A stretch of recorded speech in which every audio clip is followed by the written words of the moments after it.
Hello, everybody, and welcome to the Wait What We Talk About podcast, episode 235. My name is Bret, aka Enigma9011, and you can catch this podcast over on twitch.tv/Enigma9011 when we decide to do it live. You can drop a follow over there. You'll get notified when we go live, so join the fun and conversation with us. But if you can't catch live, that's A-OK. Go over to YouTube and podcast services the very next week, where it's broken out topic by topic and put as one big video and MP3 for your amusement on the following Friday. Last but not least, any way you can support the show, like, shares, subscriptions, reviews, whatever it is. May seem small, but it can help. May seem small, but it helps the channel grow. So if you take the time to do that, we would love and appreciate you for it. Hope everybody's doing well. In this week's episode, we're going to be talking. We're going to be talking a whole lot of wrestling. We're going to be talking about the Royal Rumble that happened this past weekend as of recording. And then we're going to be talking about WWE2K25's reveal and the kind of like little trickles of news that we've been getting over the past couple days. As this comes out, there's probably more stuff, which I'll be eating up. But excited to chat with you guys as well as Moose. But yeah, so let's jump into the Rumble, shall we? Overall, had a great time at the Rumble. I mean, it's very easy to kind of get sucked into all the excitement that is the Royal Rumble with all the surprises and all the scuttlebutt. That's when all the rumors come out of like, oh, this person's going to show up. This person's just got another contract. This person's doing this WrestleCon or whatever thing is going on. So there's always the swill or the, what do you want to even call it, the stirring of emotions around that time period because everything's up in a mystery. And it's just, I know a lot of people do like watch parties for the event, and we do that as well. And it's just a fun time to get together. Lady, myself, and Papa Griff, and Mrs. G to hang out, watch the event, and have a good time with. So yeah, this Royal Rumble, I think, absolutely crushed it. There's definitely been years where it's like a fun experience watching it for sure with all the mysteries and whatnot. But then sometimes with the results, you're like, yeah, you know, kind of the one or two I was expecting, or it's somebody you don't really want, and it's very obvious how the next six months, why do I think Mania's in December? The next 2 to 3 months is going to be as they build to Mania. What are the programs there? And I think these sets of Rumbles really, especially the men's, really kind of took everything we were expecting and threw it away, and it kept this like what do I want to say, like not dream match, but this weird matchmaking dynamic that's going on in everybody's head, where once again it doesn't feel like it's the super obvious plan going ahead. I would hope there's a plan. Triple H seems to be doing pretty well with making his plans when final bosses don't scoot their way in. But it seems like, from a fan perspective, it's not just the writing's on the wall, that's the way they're going to go. It seems like there's a lot up in the air in terms of possibilities, which is exciting and makes it more intriguing to watch as a result, which I really appreciate. So let's go over the 4 matches that there were on the Rumble. So we started with the Women's Rumble match. Let me... would have been smart to pull up everything here. Wouldn't have been. Yeah, probably. So we started with the women's match. So personally pulling for myself, who I was expecting to win out of this, with Charlotte coming back, I was like, all right, that's the probably obvious choice. It ended up being. But I wanted Io to win it. So with her coming out number 1, I was like, ooh, all right, I'm excited. You to run the gauntlet, but it's not looking likely. So we started with Io and Liv. And then, more and more people obviously entered the match. We had some fun surprises here. A lot of NXT appearances in the Rumble here. And we had Lash Legend. We had Jada Parker. We had Julia and Stephanie Vaquero later, which was great. And then in terms of returns, obviously we had Charlotte after the promotion, or the vignettes the last couple weeks. Alexa Bliss probably being the biggest return there. Also shout out to Roxanne Perez. She was in the Rumble. I apologize there. Being number 3 and being the Iron Woman of the match, lasting the longest. So Charlotte came back, like I said. Alexa came back. Nikki Bella probably being the big surprise at 30. So we had some fun surprises there in terms of entrance. Jordynne Grace making her return. I think she's officially signed to WWE as well. So as I had mentioned, Charlotte won, which we see the fallout from, or the response for that, which is funny, and we'll talk about again later when we get to the men's. But yeah, a lot of us, I guess, in the wrestling circles, it's tough to say. I don't know if sick of Charlotte is the right terminology, but we're kind of like over it.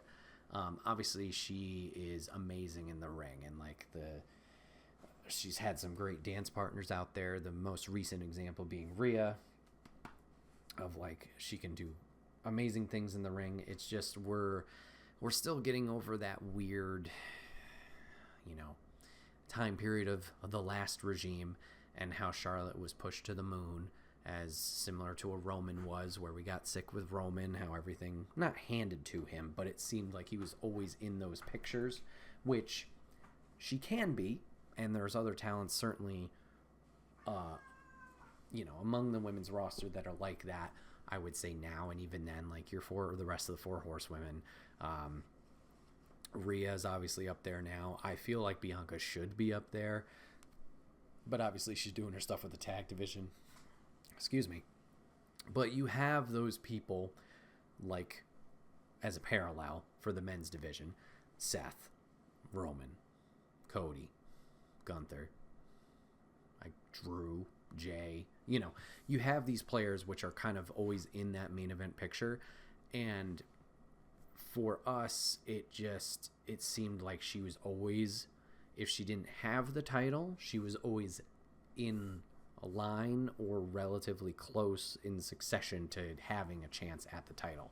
I mean, I think she already has in the double digits of title reigns. I don't know if she's at 15, right hovering where her dad is, or if she still has a few more. I can't remember off the top of my head. So, also the amount of titles in the span of her career, granted it's been 10 years, trying to think of when she showed up in NXT, 2014, 2015 maybe-ish, so could be that. Maybe, I don't know if it's just the rapid succession or rapid I don't know, acquiring of these titles that kind of frustrates people. I'm not sure exactly what it is. So while I appreciate what Charlotte does in the ring, I also agree, and I'm like, do I need her around? She's not something that excites me to, I need to watch because Charlotte's going to be on. I kind of was enjoying it without her on. So we've seen the fallout and the feedback there of her winning, and it's sad, especially recording this after Monday Night Raw. So especially after Monday Night Raw, where you have both the winners kind of go out, say their piece, and Jay, spoiler alert, Jay gets to go out, dump his heart out, and, be emotional about the win, and the audience gives him that reception, which, they've been on this ride with him, and for her to do the same after a big, substantial injury, for then the crowd just to, tear her a new one, I felt a little bad, because it's ooh, I don't know if this is real emotion that she's trying to get off of her chest, and because she did go through that big injury, and it's could you just hear her out for one thing, or if it's just the ploy to try and get her to be babyface for her eventual, I'm guessing, Tiffany Stratton match at Mania, so her face, Tiffany heel. If that's the case, if they wanted to make her the babyface in this situation, I feel like her not winning the Rumble would have helped. You could sell the knee injury a little bit more during the match, and she get build that sympathy up a little bit more, instead of just being here's the win. Even have her enter earlier. I think she didn't enter till maybe 27-ish. So she was a late entry to just come in, and then, she was 27. Come in, win, be on this fast track to Mania. That didn't really help her cause if you want her to be this babyface role. Have her come in early, have her struggle, and go through the gauntlet and try and win this thing, sell her knee more. Obviously, she was wearing the brace. She was also wearing a weird diaper whale tail thing. But you could take different methods to build her up as a sympathetic babyface, someone you want to root for, than just, oh, here's another opportunity given to you. So when she couldn't voice her, I think, actual emotions and feelings of returning after a year since her injury, that felt a little bad. And then, yeah, you saw how long the attempted face thing worked as she kind of snapped back against the fans. Rhea came out. I mean, I know they want to show like all the possibilities, as tonight she's over in NXT to see if Julia Sparks, she inspires her, I think was the phrase. She's going to go to SmackDown. Jay's doing the same, going to SmackDown. Why is he not going to NXT for Obafemi? That's a little bit of a question mark there. But all in all, minus the result in terms from a personal standpoint of being like, yeah, that doesn't really excite me. I think the women did a great job here. I'm trying to think of, standouts. Jordan, like I said, Jordan Grace was good to see her again. I'm excited to see what she does, hopefully on the main roster, as she's already done some stuff in NXT, but excited to see her journey in WWE. Would have been hype as hell for her to win. Io, it seems like we have a little bit of a story brewing where maybe she would go after Rhea, which, hey, as long as I get that match, I'm excited. Cool to see Julia there. Cool to see Stephanie Becker there. You had a little build for the women's IC title between Lyra and Ivy. Maxine got her revenge against Ivy. Chelsea Green was class as always. I don't know if they really had any build for a U.S. title potential opponent. I've been personally enjoying Nia more and more. While she's not my most favorite to watch, she's definitely better than she was. So good to see her in there. Nikki Bella is an interesting one. It was cool to see. Did I mention Trish was back? I think I did. Cool to see Nikki back. I don't know if I want, if she does anything for me in terms of a full-time, if she's coming back for full-time. No idea what she's doing. As long as she's happy and healthy after what she's been going through personally, that's way more important than anything there. So we'll see. But yeah, all in all, ladies, was a good match. Then we got to the 2 out of 3 falls. Okay. Sorry. One more thing I'll say about the Women's Rumble. How many kip-ups were there? I joked about how many kip-ups were going on as everybody hits their move, kip-up at the end. And the guys did a little bit, but it was just funny, the rapid succession of kip-ups in the early Rumble. They also had the ticker at the bottom. I thought that was going to be more distracting than it was.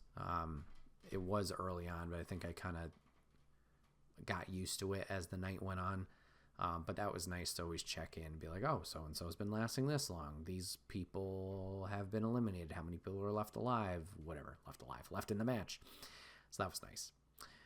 So then we got to the tag match. I had high hopes for this one. I was kind of hoping that DIY and Machine Guns would just be lit off the chains, steal the show. I mean, I've been watching WWE for many, many years, but NXT, as a lot of us, Black and Gold brand was like, oh shit, a resurgence of exciting stuff. So I was kind of hoping that these guys could harken back to that style of wrestling. And the match wasn't bad in any way, shape, or form.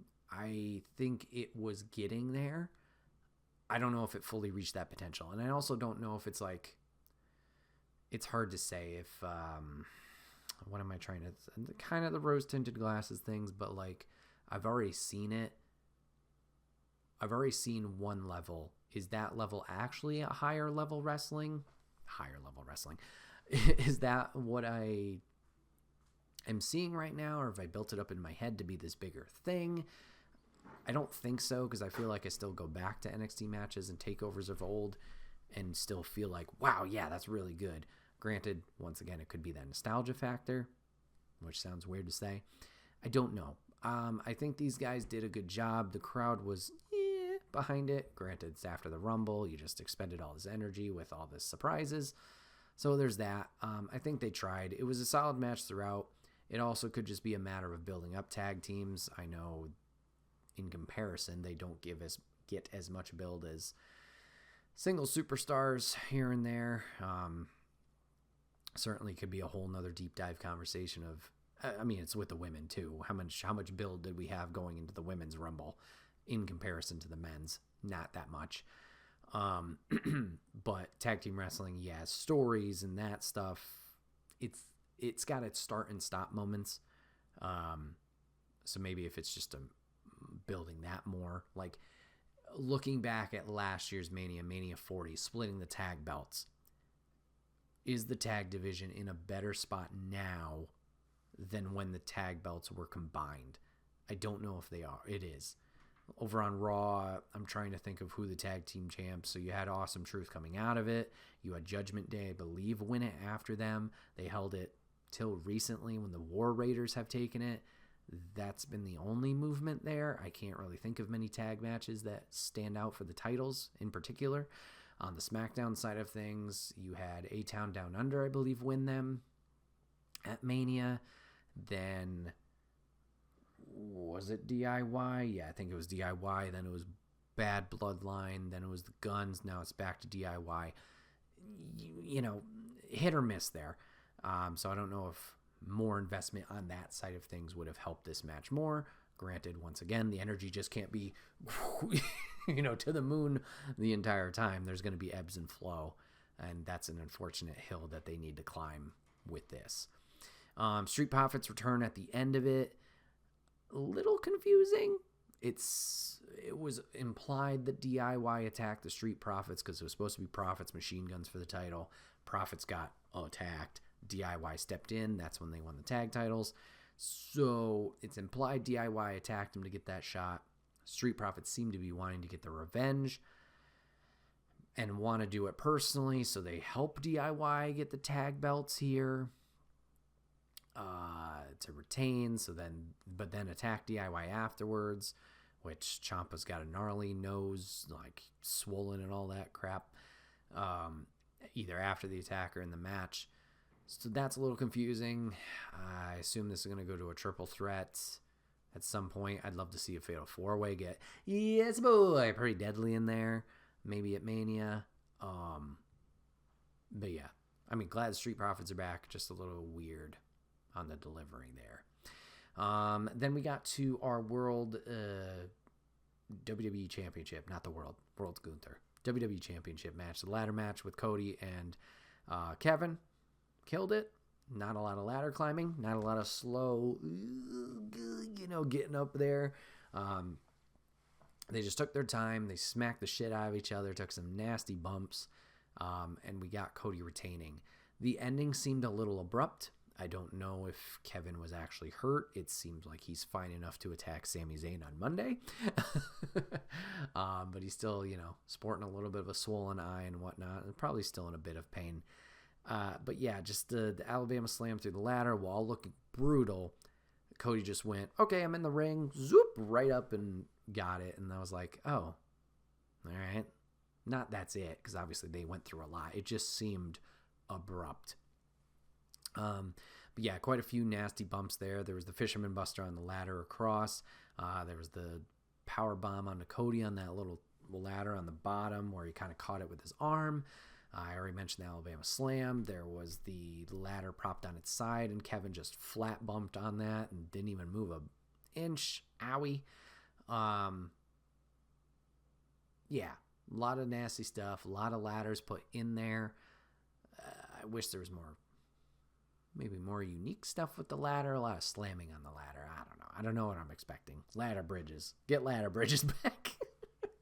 But yeah, good overall. A little violence out of Cody here and there.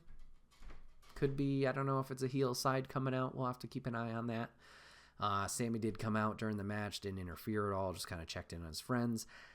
I guess that's why Kevin attacked him, because he didn't actually help out. That's a little weird to me. He was there as your friend. He was concerned, but he didn't interfere, so I'm gonna attack you. I don't know. We'll see. That could, they do great matches, the two of them. I wonder if this is a build to the Chamber. I wonder if this is a Mania match. Personally, I think it would have been a little bit more invested if Kevin had won here, and then Sammy and Kevin could go for the title, and Sammy gets his big win there. That's me personally. I know we got a lot of matches between the two. I was trying to look it up today when their last time ever match was, and I think it was, they fought at Mania 37, but then the rivalry continued a little bit after that. I want to say it was 2019-ish, but you'll have to fact check me on that. So it's been a few years, so I think I'm a little bit more lenient with that. But we'll have to keep an eye on that. I think it would be cool chamber-wise, just because they're in Canada and both being Canadians, you could do something cool there, especially with the Mania card, as we're going to talk about, being quite busy. We'll have to see. We'll have to keep an eye on it. And then we got to the men's Rumble. Not a lot of surprise here in terms of entrance. So not a lot of surprise here in terms of entrance. Kind of standard. We got 2 surprises. We got IShowSpeed in there. Ugh. Only good thing is he died. Not died, but, you know, he got kind of nailed with that spear by Braun Breaker. Jam! And thrown by Otis. So that was, you know, I was like, all right, fine. That was satisfying to watch. Apparently that clip's been doing huge numbers. I'd be curious to know what the crossover is or what the payoff is. Like, if it's just social media views, like, obviously that's great. No doubt about it. Any press like that is going to be huge for you. But, like, what is the carryover of, like, okay, I know IShowSpeed. Oh my God, he was in this wrestling clip. I should watch wrestling now. Like, what's the carryover having these types of celebrities involved? Like, Speed obviously being involved, obviously Logan Paul being around, but he's signed, so that's a whole nother story. The Kai Cenat being there and doing some streaming with them, as they seem to be doing more streamer stuff. I don't want it to get too hokey with it, where we're relying on these appearances and for the momentary buzz, and it detracts away from stuff. I don't think this did. I felt it did at the beginning, but the payoff, selfishly, I was like, yeah, that was worth it. So Speed came in for Tozawa, which I'm sorry, Tozawa. I was like, oh God, you got a number, dude. This ain't good. And then we did get our one big surprise. I think a lot of people were believing that it would happen, but it finally did at 15. Joe Hendry did show up, TNA World Champion. Thank you, lady. Huge pop. So glad to see him there. Got a little bit of interaction with some people. We had a moment with Roman, unfortunately, where Roman dumped him. So that sucked. Going back to Braun got some huge spears in there, which was great to see. Man, my memory is cheeks, even though I watched this Rumble twice. I didn't mean to mention it, and I'm sorry. We're going to circle back to the Women's Rumble just for a quick moment. The Alexa Bliss stuff. Apparently, this was the last minute that she signed a deal with WWE. Cool to see her back. I'm excited for it. She's been gone for what seems like forever. I didn't expect her to come back in the spooky gimmick. I was kind of thinking maybe she would come back as herself. Rumors are she's going to be on Monday Night Raw, which Wyatt 6 is over on SmackDown, so that's confusing. The Lily doll and the spooky appearance would make me think she's going to be involved with Wyatt 6. The Lily doll also had the number 6 in the eye, so that confuses me. You could do some tag stuff with Nikki Cross. You know, get Nikki Cross involved a little bit more, instead of just relying a female component to whatever faction the Wyatt 6 is going after.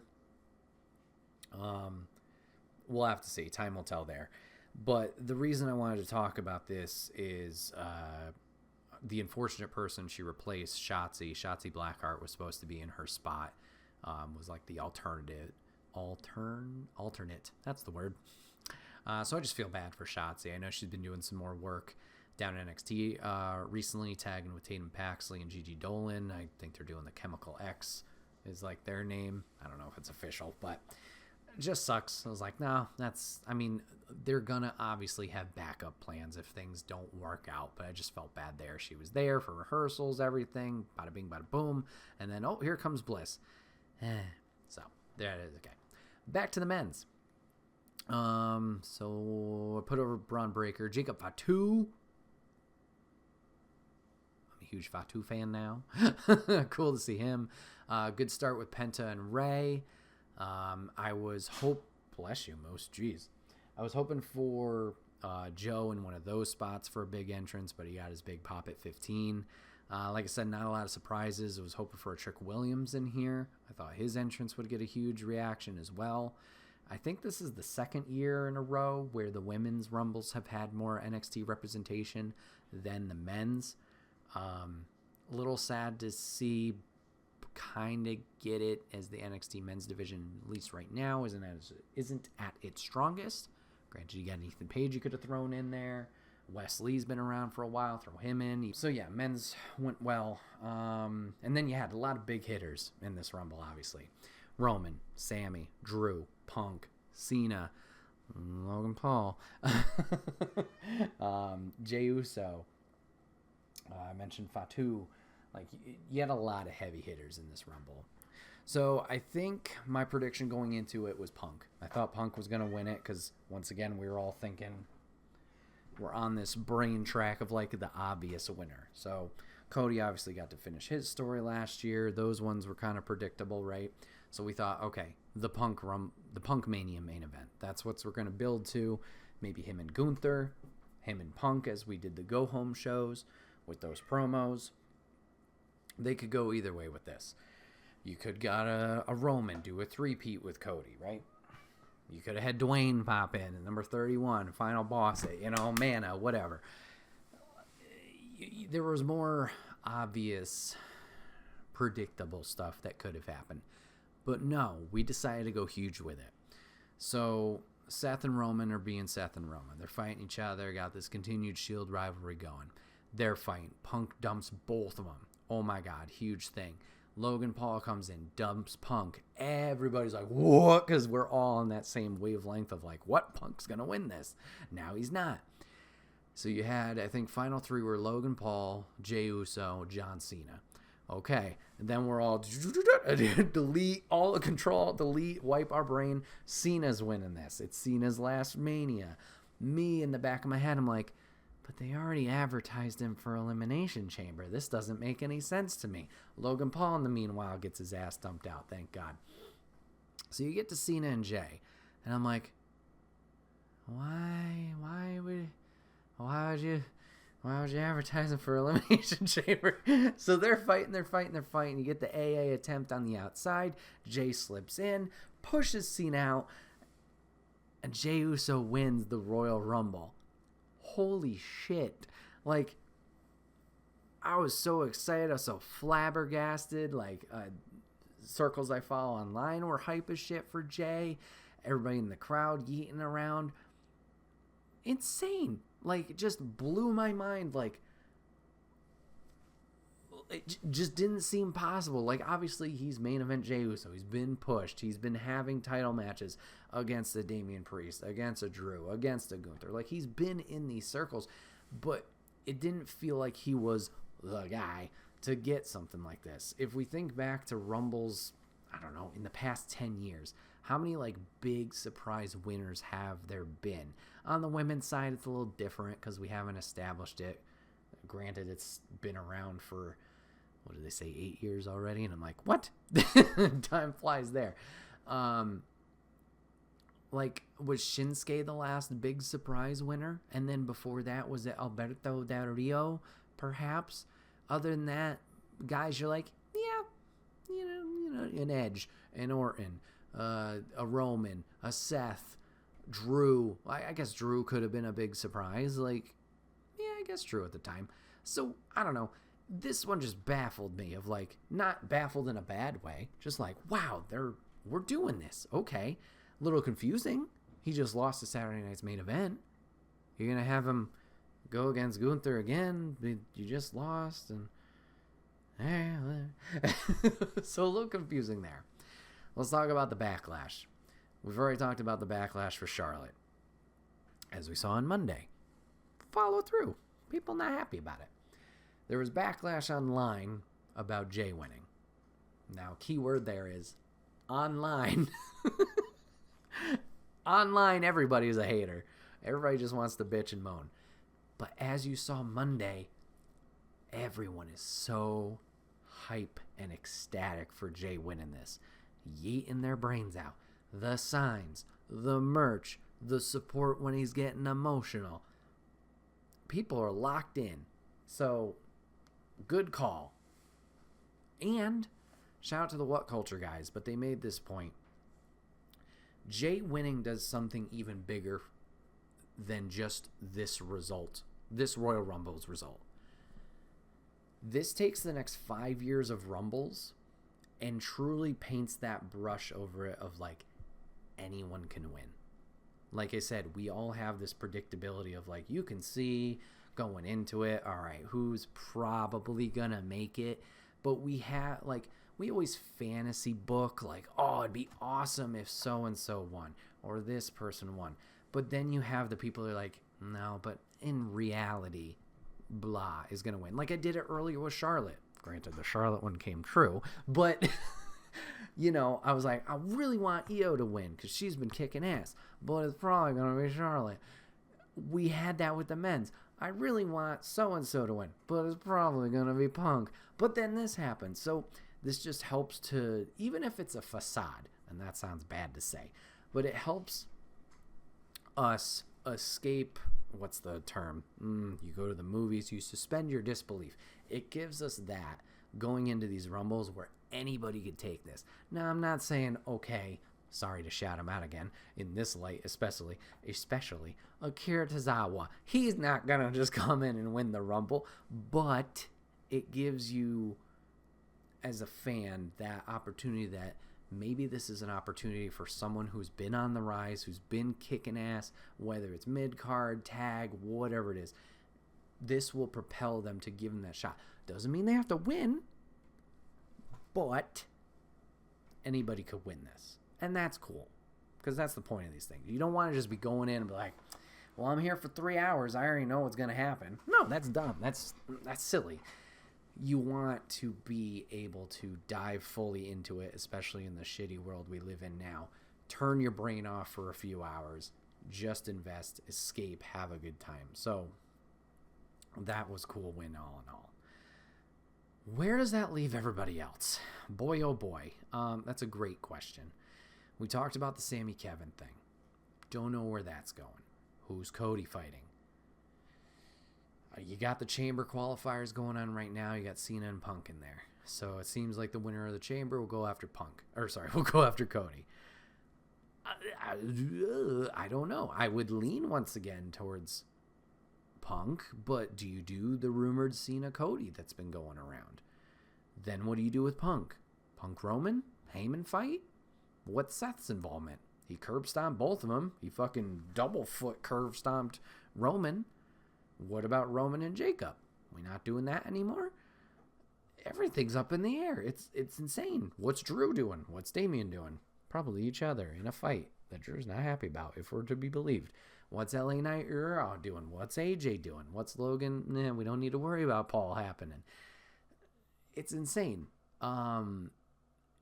We have more opportunity to fantasy book now. Like, instead of just being, yep, that's the definite path. Like, you want seeds to be sown in the Rumble for sure. We talked about it with the women's, right? Ivy and Lyra, they're building on that feud. I don't know if Roxy and Bayley had any, if much, interaction in the Rumble here, but they have a feud going on right now. PFC was PFC. I don't know. There were a few seeds sown there. Obviously, my dumb brain can't remember too much, but with the men, we got it, but we didn't get any long picture Mania stuff. And I don't know if the women got that either, but in terms of next steps, we see where a few of them are going. So all in all, I had a blast with this Rumble. It's just, like I said, that night you get to really, hopefully, fantasy book, get really excited about, obviously all the entrances and really speculate who's coming in, who's going to return, all that stuff. I know there are a lot of names out there as potentials. Becky, what's she doing? Asuka coming back from injury. Hopefully she's safe with all the stuff she's going through. Kyrie injured her arm not too long ago. Don't know the extent of that. The Iconics. Oh, that was awful. Like, where are they? They were in WrestleCon. more TNA crossover. Masa Slamovich. Do not say Tessa Blanchard. We talked about on the men's side with Trick Williams from NXT. Ethan Page would have been fun. I know Shawn Spears is Shawn Spears, but, a little 10 action Ty Dillinger. Matt Cardona is always a name that floats around during this time. Josh Alexander recently ended his tenure with TNA. Trying to think of any men returning who've been signed. Of course, there's going to be somebody dumb that I didn't think of. The Rock, I guess I already guessed about, or joked about, not guessed about. I don't know. It's a fun time. I hope you guys had a fun time at the Rumble. If you guys have any thoughts about, obviously, the matches or what you think is going to happen at Mania, let me know down in the comment section below, and we'll chat about it more. But now, let's talk about some video game stuff. Let's talk about WWE2K25, because I am excited as hell for this game. Yeah, I don't know what's going on. It's just, woo, the rush of the year with the new game coming out. As you guys know, the past 2, maybe 3 2K games for the WWE side of things, 150 hour plus I've put into it. Mostly GM, but still really excited for this one, and just the iterations that they put on each year. So we're going to be talking about, try to cover everything that they revealed so far about the game when this podcast comes out, whether it's separate or in full. There's probably a little bit more information that we might have, but right now, as of recording, we'll talk about what is going on and what they've showed so far. So let's start right at the top. Let's talk about the additions of the game that they do have with Roman Reigns as your cover superstar this year. So we have 3 separate versions. We have the Standard Edition, the Dead Man Edition, the Dead Man Edition, and the Bloodline Edition.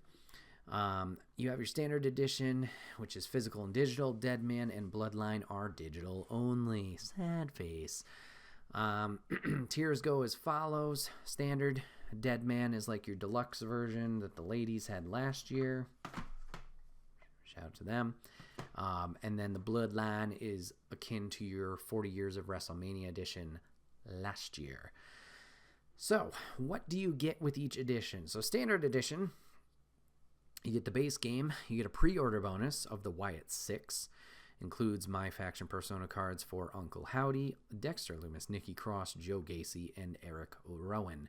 And then for the PS5 and Xbox Series X and S only, you get some Island cosmetics, which we're going to talk about later, an Uncle Howdy mask, a Nikki Cross mask, and you also get a digital edition of the standard game too. So you get physical and digital. Oh, that's 2K24. So if you missed out on last year's game, you get 2K24 digital. It's kind of nice. Then we're going to the Dead Man Edition. A little bit more expensive, obviously.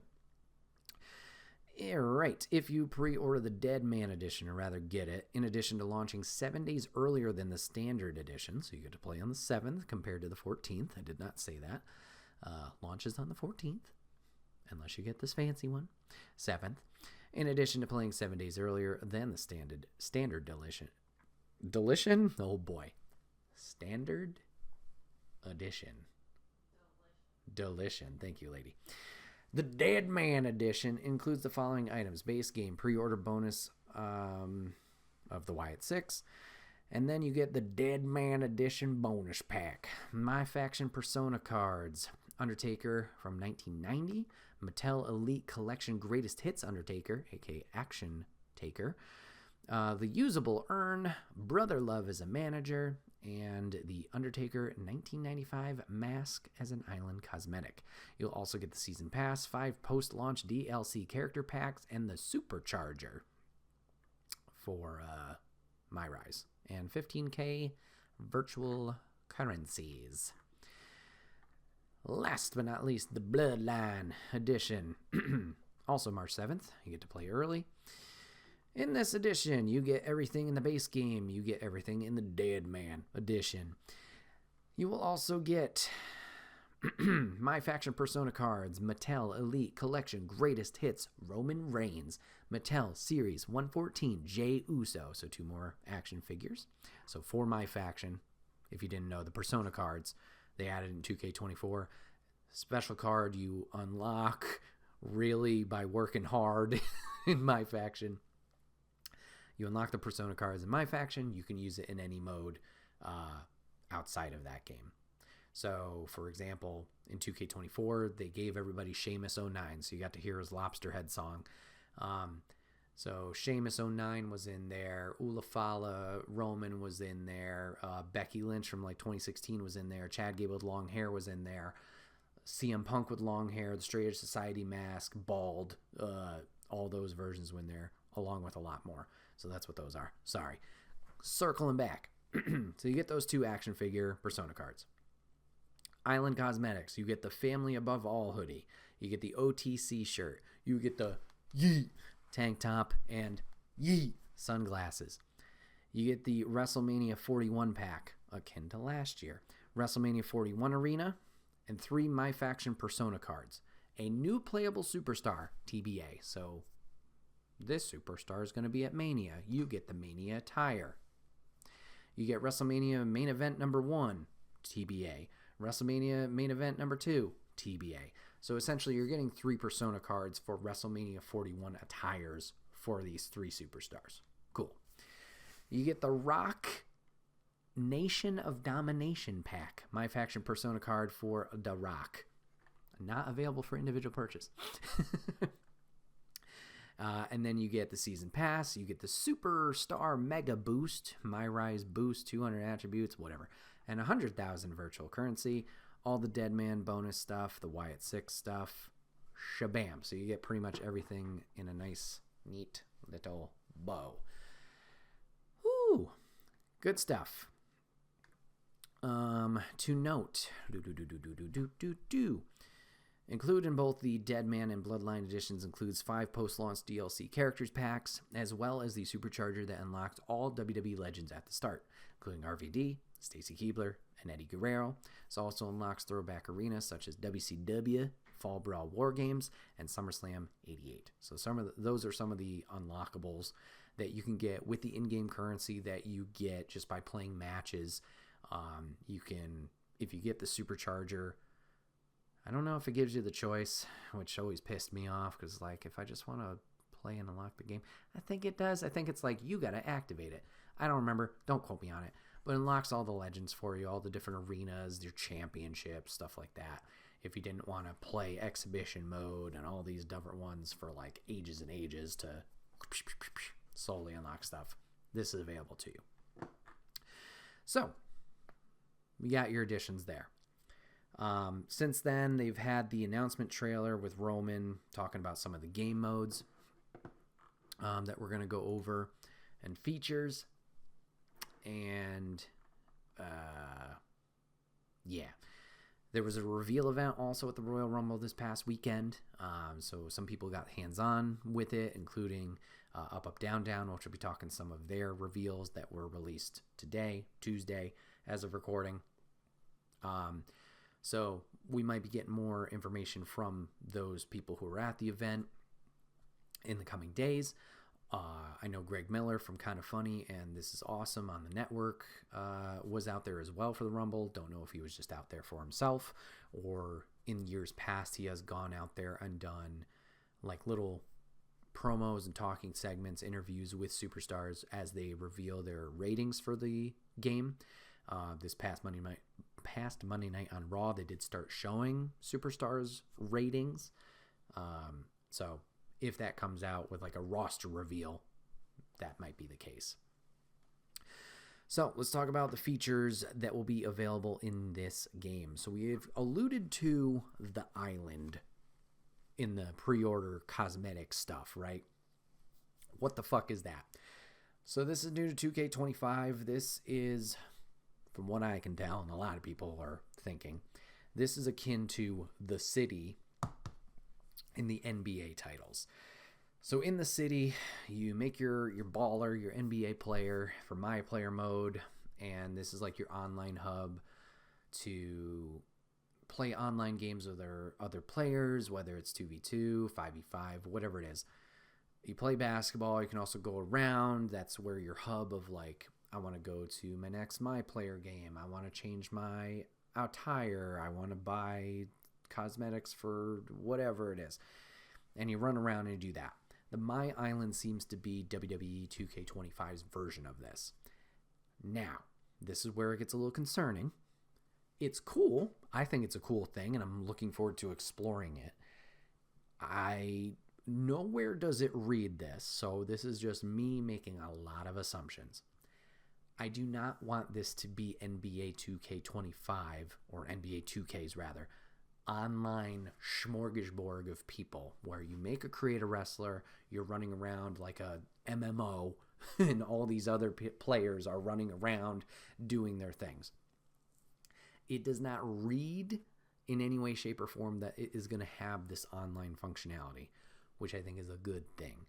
Because while I personally do not play a lot of online matches in WWE2K, from what I have heard from the internet, granted the internet, once again, circling back, negative square, negativity arena, apparently online, not that great in terms of connections.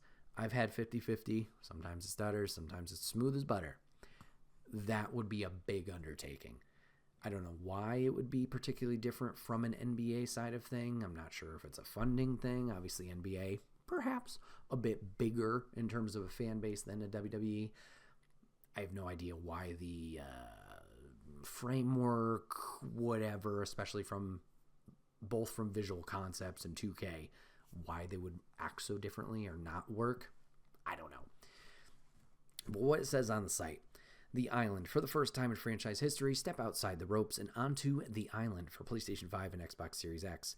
In this immersive WWE-themed world, complete quests, take on challenges, compete in live events, and upgrade and customize your My Superstar through multiple storyline chapters. Fight to join the original Tribal Chief Roman Reigns at the head of the table. So I don't know what that means. Initially, I thought maybe, okay, this sounds a little bit like My Faction. Maybe they're taking My Faction and mushing it into this interactive playground. Doesn't seem to be the case, as My Faction's still around, as we heard from all the cards that we talked about in the pre-order stuff. So this just seems like another game mode. So hopefully it's fun. Maybe it's something you take your superstar, do these, like, okay, fight against the ladder match against Dirty Dominic Mysterio, and I gotta win on it. I don't know what it is. Time will tell. Hopefully we get a deep dive of The Island as the weeks go on, as we get a little bit closer, and hopefully it's not a flop. Hopefully it's not something that they invested all this time into and other things suffered for it. Hopefully this is an additive instead of a, like, something that detracts from the rest of the experience, the rest of the game. So time will tell there. Let's talk about Showcase. The Bloodlines Dynasty, an all-new showcase hosted by the wise man Paul Heyman, celebrates one of the most iconic wrestling family dynasties. The Bloodline, featuring Roman Reigns, The Rock, Yokozuna, Jacob Fatu, and more. Relive historic showdowns or flip the script and change the outcome of select matchups. Plus, experience dream matches between members of the Bloodline and WWE superstars and legends. So, cool. When I saw the cover, I was like, oh, it's a Roman Reigns, and even in the trailer, it's a Roman Reigns Bloodline showcase. And a lot of that has happened in recent history, so it's like, is that going to be fun? Is that going to be exciting? Learning more about it, I'm a little bit more enticed. And this is part of the up, down, down reveal that was kind of cool, as they showed off a little bit of the showcase mode, aka one match. So there are real matches that is going to mirror and have you replicate certain things that happen in the match and go through for unlockables and whatnot. That is in there. However, it's not all about Roman. As they were toggling through the menus, there was Roman. There was Roman Seth Royal Rumble 2022, I believe, when Seth came out in the Shield gear that you could see in that initial launch trailer. There was that match. There's Nia Jax versus Lyra Valkyria from Queen of the Ring. That's cool, as a recent one. But then you also got a match that they showed was a what-if scenario. It was the Wild Samoans, which new characters for the game. That's awesome. Afa and Sika. It was them against the Dudley Boys in a tables match. So it seems like you're going to get these weird, crazy scenarios of like these two people or these teams never matched up. What would it be like if they did? So that's kind of cool. That's exciting instead of just rinse repeat history as we've done normally with showcases. So excited to jump into that. And once again, like seeing characters like the Samoans being added for the first time in 2K series, I believe, them specifically. Cool. All right. So showcase mode, more of the same there.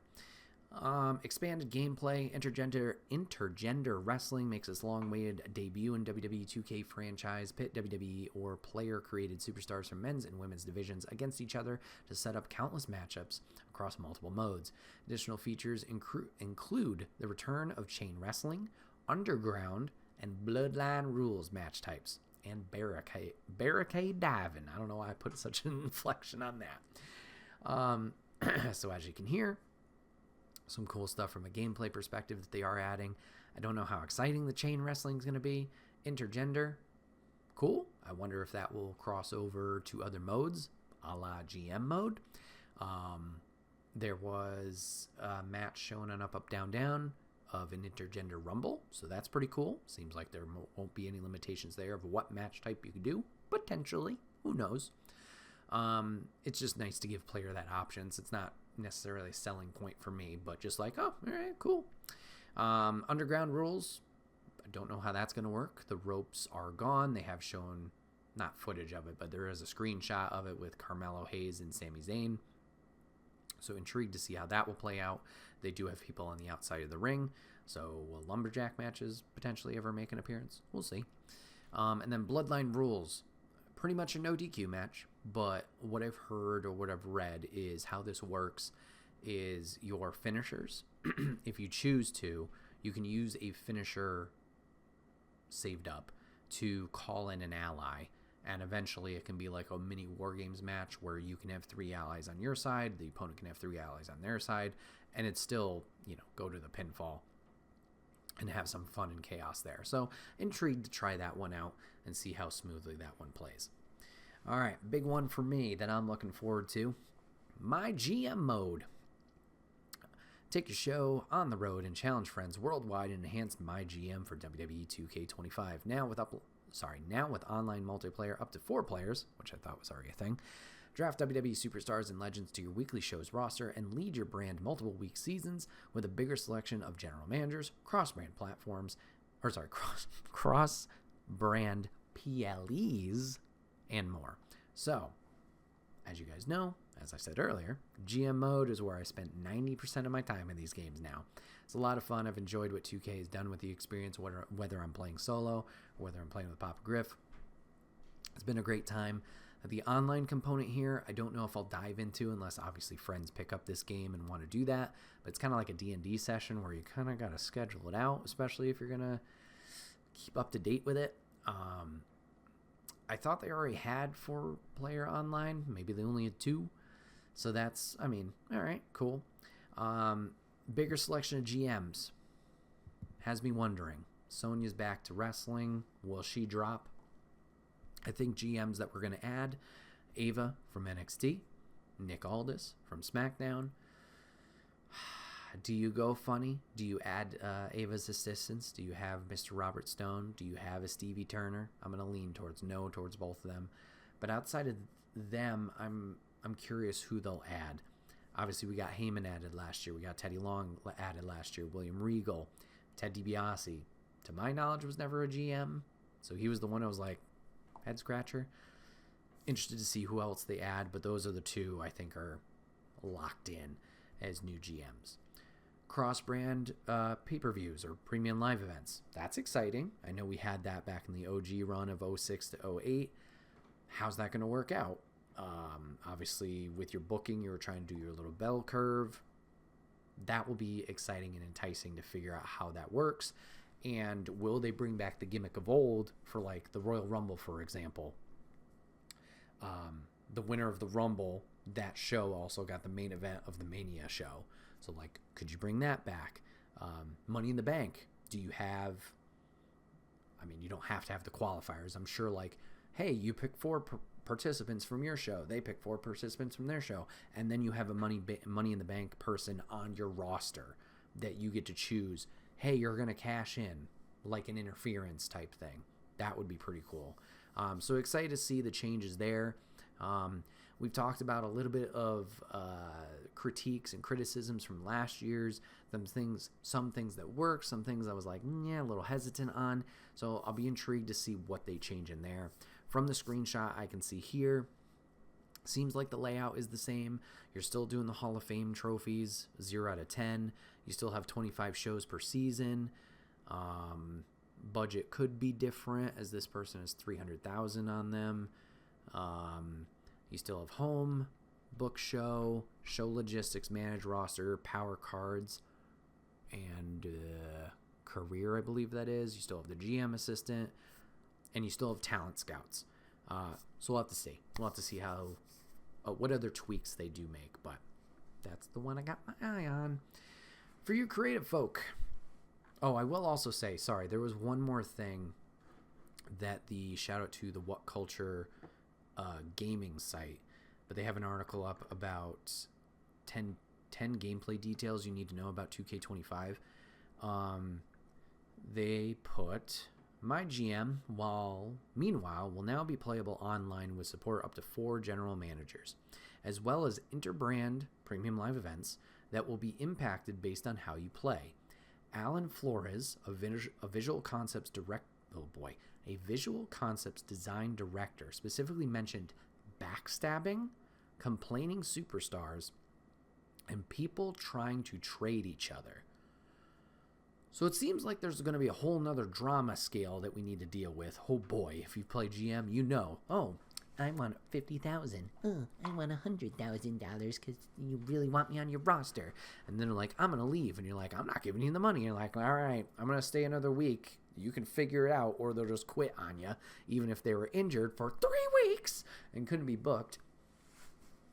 We'll have to keep an eye on that. Interesting. How does the trades evolve? We did trades at the end of each PLE last year's game. Is it something where you can do trades at any point? I'd kind of like that. We'll see. Interesting stuff.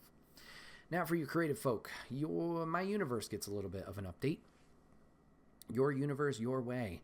WWE2K's sandbox mode receives new upgrades to give players even greater control over their universe experience, including the long-awaited return of promos. The new system includes multiple promo types and outcomes with new cutscenes and branching choices. Universe seemed fun. I'm never one to be like, which is weird because GM mode, but like build a whole roster and story and like be really invested in it. That's a whole like echelon above me, I feel, for what I'm capable of doing or want to do. My Rise, a mode I have admittedly been slacking big time on. A unified My Rise. Take control of your custom superstar from the women's or men's division in a singular, multi-gender My Rise storyline where Bayley, Kevin Owens, and other superstars infiltrate NXT and attempt to take control of the entire WWE universe. Featuring new brawl environments, unlockable arenas, characters, and more, plus new ally storylines involving Jey Uso, Bianca Belair, Seth frickin' Rollins, and other WWE superstars. Seems cool. I heard 2K24's one was good too. Oops. A roster for the ages. WWE2K25 brings you an unparalleled lineup of current superstars from Raw, SmackDown, NXT, plus legends and WWE Hall of Famers. The stacked roster of over 300 playable characters spans multiple generations, including Seth Rollins, Undertaker, The American Nightmare, Cody Rhodes, CM Punk, Jade Cargill, Rhea Ripley, and more. Holy shit. 300? Impressive. I think we've been at the 200, 250 is what the marketing terms have been saying for the last couple of years. My only question here, yes, 300. Holy crap, that's a lot. How many Roman Reigns are we getting? How many John Cena's are we getting? How many Jey Usos are we getting? You know, am I going to have the 10 John Cena's of the past? While enjoyable and fun to unlock, is this just marketing talk? Probably. We'll talk about some more new additions later, but still. Hold on to your horses. Expectations. Last one, arenas. Travel up the card while you travel the world. WWE 2K25 gives you access to many popular rings from your favorite WWE events. Okie doke. So, a lot of cool stuff coming in 2K25 from their features. Let me just double check my notes and see if there's anything else here that I did not talk about. Entrances, they have revealed a few entrances. The final boss, the Rock's entrance, is out, and it looks amazing. It's kind of his WrestleMania entrance from the Bloodline fight night 1. So he's got the fire, a little Brahma Bull. He's got his championship that he's got. It looks like a very cool entrance, build up and all. And then IGN has it for their IGN First coverage. Just showed off Jey Uso's entrance. A little clunky in some of the audience animation. Hopefully they can clean up that. But good to see. Characters look great. One feature that is pretty cool, once again, shout out to Up, Up, Down, Down for showing this. You can change camera angles now during entrances. So you can do your spectator camera, your cinematic, like staged motions that the camera would do during the entrance itself, or you can switch up views. You can do from different audience perspectives. You can do a third-person camera over the shoulder of the superstars making the entrances, and you can just switch this on the fly. We got this last year with spectating matches, how you had all those different camera angles, or a free cam. I don't know if you can free cam the entrances, but cool to see. I don't know if it's a feature I'll use all that often, but cool to see that you can now change that during the entrances themselves, and it's not just a hard locked, cutscene type thing. So yeah, that is it for my notes here. I will talk about a few more superstars that I did see revealed. Lola Vice from NXT is confirmed. Saw her on a screenshot. Not sure how I feel about her character model. Doesn't really look like her all that much. Was a little concerning. We already talked about the Wild Samoans. Cool to see them in there. We had Kalani Jordan. She's in there. We talked about her as one of the ones I was anticipating. Alundra Blaze makes her return to the series. And then a very fun reveal. We did not get to see the character models, but we got a little shout out once again from Up, Up, Down, Down and Xavier Woods. He had to ask the whoever was off camera from 2K. If he's like, can I say that? 3-minute warning is in the game. We've seen Umaga, so we'll be able to see him as Jamal, and then Rosie will be in there. So maybe we'll get, a superhero in training Rosie. We'll have to see. But all in all, I am absolutely excited for 2K25. Will there be a little bit of a stream ski on March 7th? Maybe, keep an eye out. Excited to jump into it. GM mode, like I said, just looking forward to that. Looking forward to seeing who makes it in the game. As the full episode comes out from tomorrow, like a day from, oh boy, how do I speak? Full episode, aka the 7th, the day after this episode drops in full. 1 month till the game comes out. If you pre-order, then a week after that, the full release. But still, it's right there. I can taste it. Anyways, this has been another episode of the Wait What Are We Talking About podcast. My name is Bret, aka Enigma9011, and you can catch this podcast live when we go live over on twitch.tv/Enigma9011. You can drop a follow over there. You'll get notified when we go live, so you join in on the fun and conversation with us. But if you can't catch it live, that's okay. Go over to YouTube and podcast services the very next week, or it's broken out topic by topic and put as one big video and MP3 for your amusement on the following Friday. Last but not least, any way you can support the show, like, shares, subscriptions, reviews, whatever it is. It may seem small, but if you take the time to do that, we would love and appreciate you for it. Thank you guys so much for hanging out with me today, gushing about the Rumble, gushing about 2K25. Hope you guys are excited for it, or excited for WrestleMania coming up. And yeah, thanks for giving us a watch, giving it a listen, and we'll see you guys on the next one. Take care.